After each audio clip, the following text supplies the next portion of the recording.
So here's how to ask for what you want in a polite and respectful way.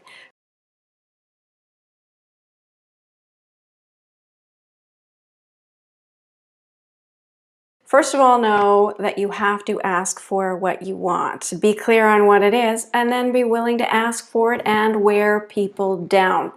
You see, the moment that you approach your boss and ask him for a raise, your chances of getting that raise increase tenfold. Now you might look around your office or workspace and notice that there are people who consistently, continually get what they want. And that's because they know how to ask for it politely and they're willing to wear people down until they get what they want. For every one person who asks for what they want and gets it, there are 7 to 10 people who don't get it. Are you going to be one of those people?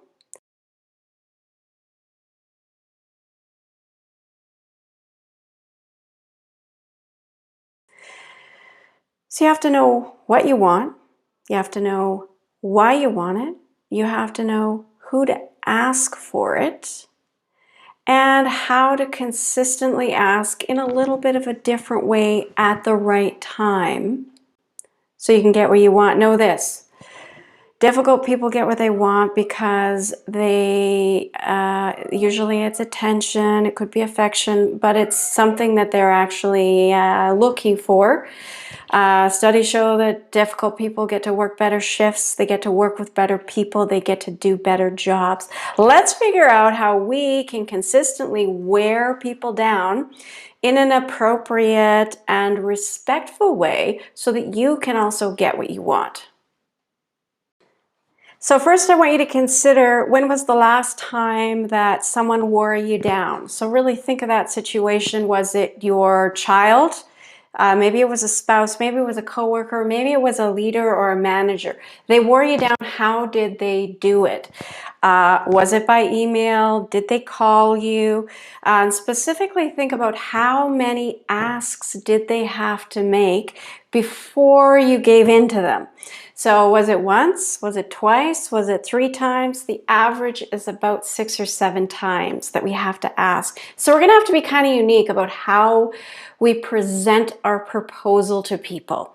Sometimes it helps to not give out all the information all at the first go at it, because we need to provide it in a strategic way so people know at the right time we're the right person to go to. So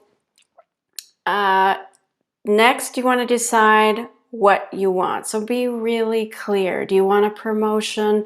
Do you want a new job? Do you want to work with somebody else or under somebody else? You need a new leader?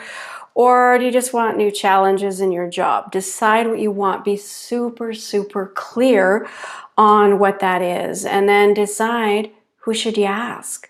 Because there is the right person. Is it your immediate manager?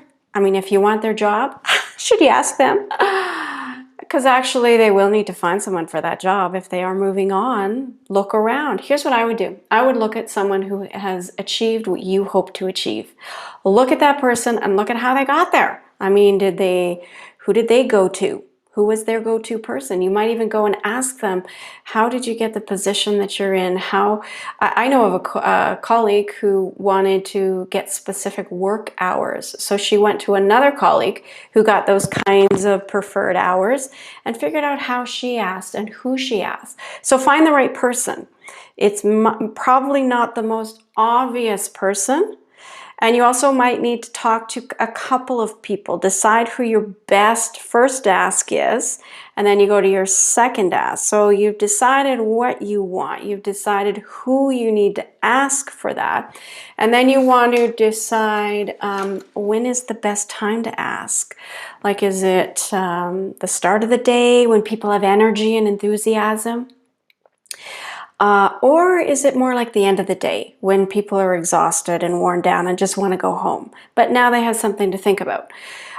Decide on the best time. Maybe it's lunch hour. Know though that if someone's had a really difficult day and they're exhausted and they have a lot of conflict on their plate, you coming to them and asking them for something is not going to be fruitful. So you've decided who to ask. Now you have to decide when is the best time to ask them. And it's not when they're overwhelmed or exhausted.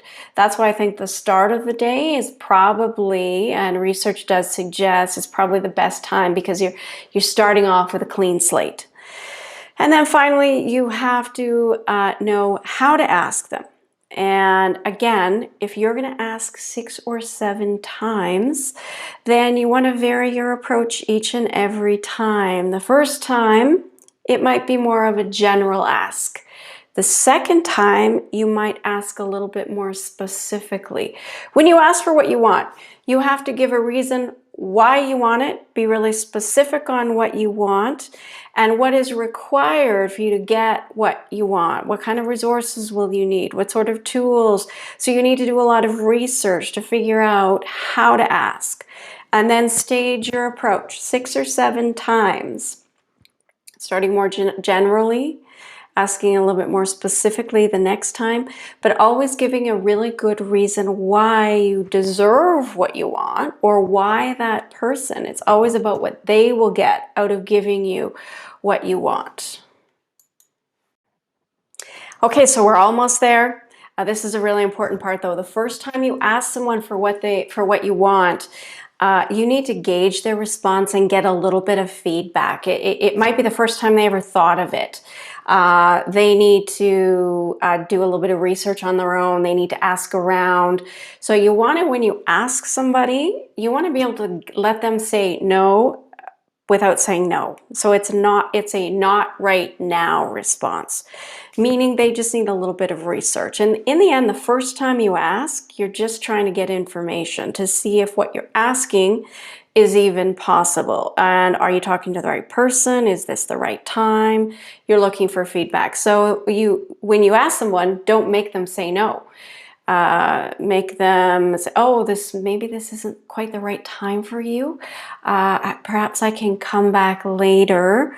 What if we reschedule to talk about this in about a week? And in the meantime, what do you need from me to help you make this decision? Right? So help them figure out what's necessary. Also, be able to handle their objections, because you might know right off the bat they're going to have certain objections, just like in sales. Don't take it as rejection. It just means that, first of all, they haven't really thought of this. And also, you have to be the confident one who's willing to say, look, what I'm asking for, I actually deserve. And I'm willing to tell you why that's true. And when they have an objection, you can answer it right off the bat. So make a list in advance of why they might say no. What would they object to this? They might say, well, maybe someone else is more qualified. Or they could say, well, if I give it to you, other people will be upset. And you want to paint a picture that shows them that maybe that won't be true. You're going to include other people in your new role.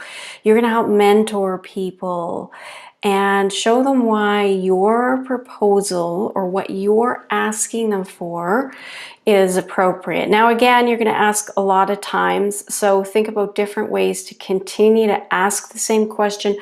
You're really just looking at, when is the right time for me to keep approaching this person? Again, is this the right person? What information do they need for them to know that I'm the right person to get this, whatever it is you're asking for? And what kind of resources or information do they need to help you move to where you want? There you go.